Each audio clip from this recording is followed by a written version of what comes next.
Hey, everyone.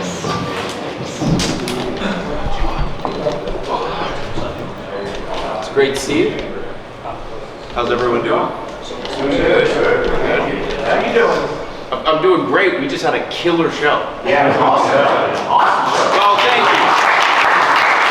But, seriously, top to bottom, I mean, that card was unbelievable. I'm a little bit worried about Max. His neck is not in the best shape. I had to calm him down quite a bit because he was so fired up. He's very prideful, but fortunately things didn't get worse. But hopefully he'll be okay. Hopefully he'll be all right. Questions? Tony, obviously a lot of fans wondering about all these different things that don't have anything to do with what's going on in the ring tonight. Jim Ross said this was going to be the greatest show that fans didn't expect under the circumstances. Seems like you got that. How did you feel at the end of the show, considering everything that happened going on earlier this week? It was a great show. I was really excited. I felt like it was going to be a strong show. To me, it was the biggest week in the history of the company for in-ring and content reasons. We just did the biggest show in pro wrestling history, which I kept saying to him is something really special. He was in the main event of the biggest show in the history of pro wrestling just 1 week ago. They sold more tickets for the show last week. I'm so proud of the wrestlers and the staff and the fans and everyone in AEW, because that's something nobody's ever going to be able to take away from AEW, to be in the history books forever. And now to come here 1 week later, I knew it would be a big challenge to follow that. And there's been a lot of things happening this week in and out of the ring, but I think from a wrestling standpoint, it was exciting to be able to come here and follow it. And I was really excited. It's, pretty telling to me personally. If you look back at this year on pay-per-view, I think Supercard of Honor was one of the best pay-per-view shows of the year. I think Revolution was one of the best shows of the year. I thought that Death Before Dishonor was one of the best shows of the year. Forbidden Door was amazing. And then All In last week, tremendous show. And now All Out, we've come in and delivered. And that's 6 pay-per-views, I would say, already this year that have all been amazing shows. So I think we're having as strong a year on pay-per-view right now as any pro wrestling company ever.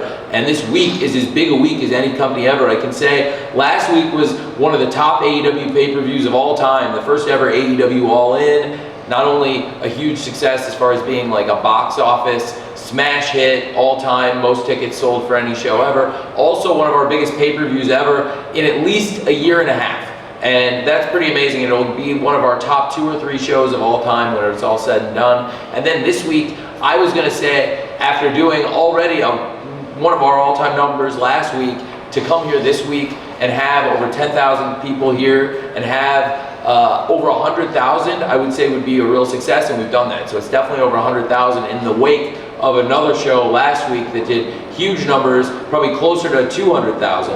And that's pretty exciting. So this is not only our biggest week for ticket sales by many times over, but also our biggest week for pay-per-view. And so that's really exciting. It's an exciting time, and I'm really proud of the wrestlers and everyone who works here. Hi, Adam. Hello. Kimmy Sobel from the Pop Break. Now, you and MJF successfully defended your Ring of Honor Tag Team Championships. Are there any other teams in Ring of Honor that you're looking to defend them against? Oh gosh, I mean, I hate to give this, I don't want to say generic, maybe standard answer, but I really do mean this. I feel like a lot of people thought the team, me included, of Adam Cole and MJF, there's no way this would work. But now that it's gelled and now that I've gotten to know him as a real friend, I really think at this point we could take on any team, whether that be a team from Ring of Honor, from AEW, anyone all over the world. There's no specific team we're looking at as far as defending these titles against, but I can promise you we're not going to say no to a challenge. So literally any team from Ring of Honor, we're ready to defend these titles and prove that we're one of the best ROH World Tag Team Champions of all time. I know it just started, but I'm feeling really confident about it. Hey Tony, Mike Shalik here from SC Scoops. Booking back-to-back pay-per-view weeks is extremely ambitious, especially when one of those is Wembley Stadium. Sounds like we're going to get next year back-to-back Wembley and here in Chicago. So is there anything that you learned kind of logistically of planning back-to-back shows Of course, there's always going to be injuries and other reasons that things fall through, but anything just about the nature of the back-to-back rapid fire of planning shows and anything you learned you might apply next year? Well, we've done a lot of great shows, a lot of great events. This was the first time we've done back-to-back pay-per-view weekends. I thought it was a smart move tactically because both weekends were really exciting from a live event, real estate perspective. To have Wembley Stadium on the bank holiday weekend in London, it was a really exciting destination event, and it turned out to be one of the greatest gambles ever in pro wrestling, I really believe. To have over $10 million in ticket revenue, and to have over 81,000 fans, 81,035 paid fans, pretty amazing. And it's going to go down in history as one of the greatest moves ever. And then aggressive to keep All Out here, but I really believe in what we have here. It's a great Labor Day tradition. There's a lot of people that have been going to the show every year, and I think it's something really special. So that's part of why I wanted to do it. And I think when you have shows that have this kind of rabid fan base, this kind of crowd excitement, like we had at All Out tonight, and of course like we had last week with record crowd in London last week for All In, I think it makes sense, and people were really attracted to the shows. I also, it's funny because like I think a lot of what is online discourse nowadays, like, you know, it's very different than when I grew up, because there's a very granular week-to-week analysis of what happens in pro wrestling, like extremely granular. A lot of things are meant for building up story, and a lot of things you see in pro wrestling, at times they can be to build something for the future you wouldn't know is coming. At times they're things that are the thing that you just want to see, you've been building to, and it's the big payoff. Sometimes it's on pay-per-view, sometimes it's on TV for those big moments. Other times things are what I call maintenance in pro wrestling, things you have to do to build the stories in the show. And I really believe that the granular analysis of pro wrestling, where like every segment is taken to have to be like an instant gratification, that every second of it, you know, it's sometimes things that are leading to something for the greater purpose. And in this case, I was really excited because last week was such a success and people loved the show All In. I think it was a really well-received show, and people thought it was not only a great show in terms of making a lot of money, but it was also a great show in terms of being a great wrestling event. And this week, there were things that I had held back for this show, and I was surprised people said, well, there's not a lot on All Out compared to All In, because then just a week before there were people saying it's a scam. He's a tyrant for not putting Moxley versus Orange Cassidy in Wembley Stadium. But I really believed in the Wembley Stadium Stampede, and I thought that was great. We've got AEW Fight Forever out, and we just launched the Stadium Stampede mode, which is really exciting, and that's a great tie-in, but also it's a once-in-a-lifetime opportunity, or is it, to be able to use Wembley Stadium like that. And for me personally, being able to have them guys fight through the Royal Box, it was like, you know, having been through some great life experiences in the Royal Box involving the world of football, to go through the Royal Box fighting with Eddie Kingston and Claudio Castagnoli was pretty cool. And to open the show and close the show with great wrestling stars like Adam Cole and MJF, that was pretty cool. And I think then coming here, we've shown we can do great shows in Chicago year after year. There's a great fan base here, and the roster really delivered. And the main event I thought was great tonight. Moxley and Orange Cassidy really delivered. I thought it was a really hot opening match. Adam Cole and MJF were able to retain the championship.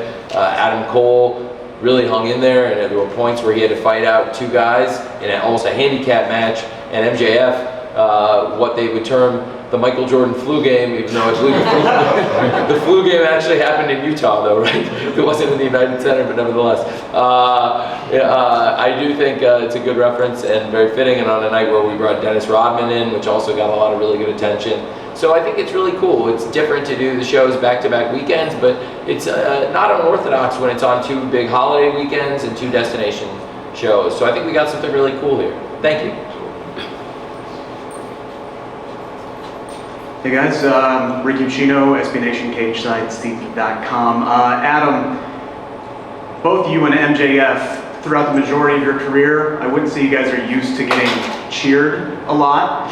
And now the two of you together on this like extended babyface run, every single thing you guys do, whether it's something as simple as a double clothesline or Max, you know, putting his paws up to do the kangaroo kick, just gets the loudest pops of the night. Like, what is this experience, which has to be surreal for you, what has this run been like for you, this pairing with Max so far? Yeah, so truth be told, it's been bizarre in the best way possible. I was hoping that because even before I came to AEW, I know a lot of people had talked about the idea of Adam Cole versus MJF would be a really cool thing to see. And I was hoping people were going to be excited at the idea of us facing each other. And then obviously we're randomly thrown together as a team by chance. And never in a million years did I think everyone would not only be that excited about it, but stay that excited about it. I don't think he expected it, I didn't expect it, but the fans certainly made their voice heard when it came to that. I think maybe initially it started with the excitement aside from them being very invested, and I think both of our characters, but the idea as well of this is such an odd pairing, and who knows how genuine this is, or who knows how long it's gonna last. And then as the friendship has continued to grow, and us as a team has continued to grow, the fact that everyone's grasped on to us as a team has been absolutely unbelievable.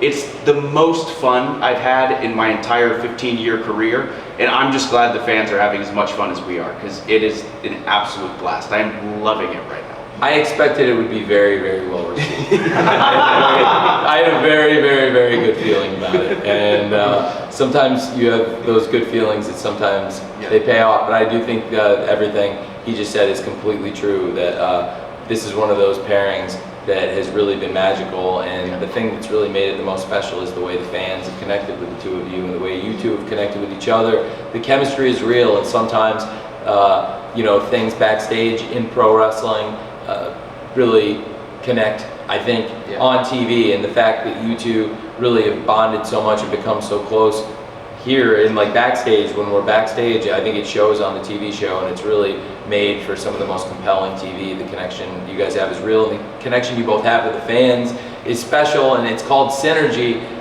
when the pair is greater than the sum of its parts, because you're two of the top stars in wrestling, and somehow when you go out there together, it's like corporate synergy. It's worth even more, and it's freaking great. Thank you so much, Adam.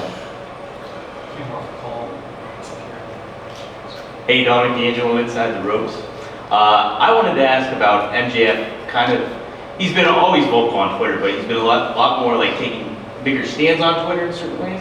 Kind of wanted to get both of your guys' perspective on, is he adopting more of a locker room leader role now that he's been a world champion for a while and kind of establishing himself as the next top star? Oh yeah, Max is certainly a leader. Max is someone who, again, he eats, sleeps, and breathes pro wrestling, for sure. And he's been in a position where he's been with AEW from the very start. He loves AEW with his whole entire heart. And he's so proud of the product that we produce. He's very, very proud of the locker room. So generally, Max is one of those guys who kind of leads by example. He's someone that the entire locker room can look up to in a lot of ways, just based on, again, how passionate he is about the company and how passionate he is about wanting whatever he's involved in to be the best that it possibly can be. So absolutely, I think he's been an excellent leader. Thank you. Yeah. Last one for Adam. Hi guys, Nick Hausman, House of Wrestling. Obviously it was a big weekend for AEW, a lot of news for a lot of reasons.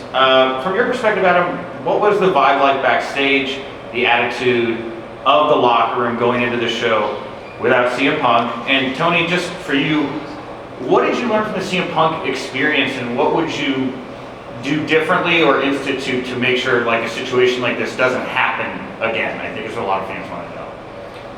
So as far as the vibe, the excitement these past few weeks about these events that we've had has not gone unnoticed by anybody. Again, All In happening, Wembley Stadium, 81,035 people, breaking the record highest paid attendance in pro wrestling history. Everyone was jazzed and so excited for that show. This week, coming into tonight, knowing that we had to follow up such a huge event, the locker room was stoked. The locker room was ready to go. They were ready to put on the best show they possibly could. And most importantly, we're just so excited for the future, man. It's like AEW as a whole has made so many incredible strides in such a short time.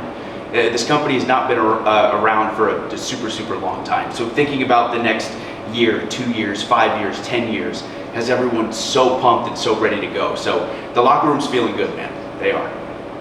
Thanks. Thanks, Aaron. Oh, thank you, everyone. Thanks. Appreciate it. Thank you.